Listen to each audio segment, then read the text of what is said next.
It's a new month, so that means it is now time to talk about my 5 favorite films that I watched last month. You may have seen some of these films, you may have not seen some of these films. Either way, I would highly recommend you go check them out or revisit them. I'm gonna go in the order of when I watched these. This is not a ranking video, so let me start with the first movie called Boy State. This is a documentary that is on Apple TV+. I mentioned this movie a while ago in my favorite movies of 2020. This is still one of my favorite movies of the decade so far. I rewatched this because the same directors made a Girls State documentary, which is also now out on Apple TV+.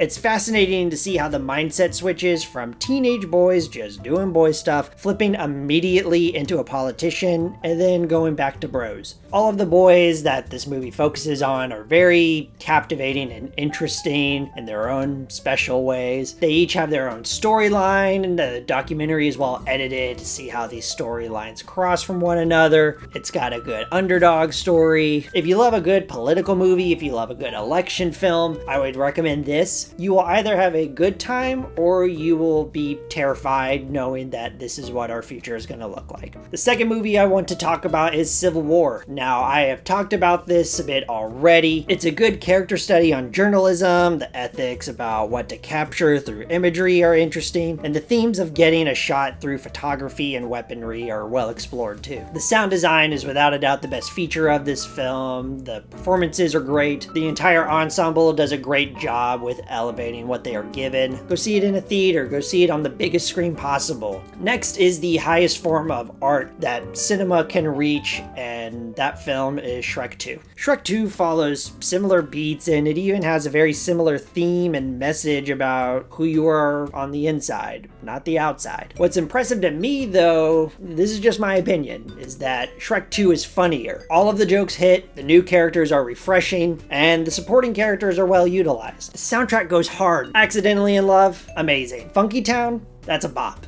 Changes, iconic for this film. But the best scene in this entire film is the I Need a Hero scene. I am not kidding. I had goosebumps while seeing this in a theater. It is very exciting for me. The last time I saw this in theaters was when it came out 20 years ago when I was a kid. So getting to see this again in the theater was an amazing experience. I am sure everybody watching this video has seen Shrek 2, but it never hurts to put it on, have a good laugh. I guarantee if you go to a watch party and you suggest Shrek 2, people will probably be okay with that. The fourth film that I want to talk about is Challengers. This film is electric. This film is tense, it's sexy, it's exciting. The performances are amazing. The 3 leads know exactly what they're going for, but they were able to add more to the characters with these little nuances that they were doing, and it's all intentional. Some people think the editing is rough, and I totally get that. I can see why they think that, but I think a part of that and the cinematography really works for me. The editing is quick, the hard cuts to the past build to this tense and big tennis match throughout the movie. Plus, I think there are plenty of long takes that even out the pacing as well. The music is catchy and vibrant. It adds a new layer. It brings adrenaline to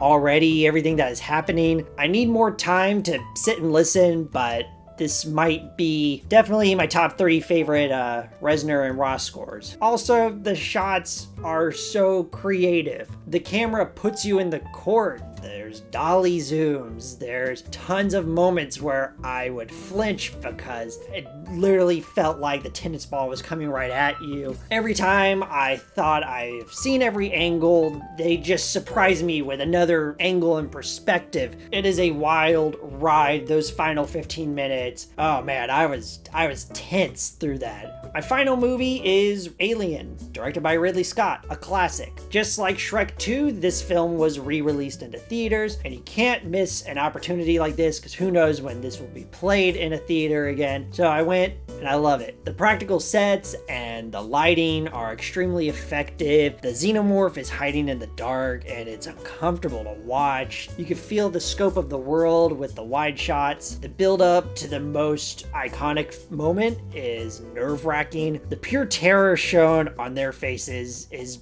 genuine and is just incredible. The use of emotions from each of the crew members adds a different layer of fear to them. The way they react stacked around one another just feels genuine. It's a classic for a reason. If you want to see a great example of how miniatures and practical effects really add a lot to a film and help improve its age over well, this is it. This is what I would recommend. I'm going to end it here, so thank you so much, guys, if you made it this far. Please let me know what I should watch in May. I will be moving, so this wall will look a little bit different next time. Thank you so much for watching this. Please like, comment, subscribe, do whatever you want. Make sure you exercise every day, drink your milk, and have a great day.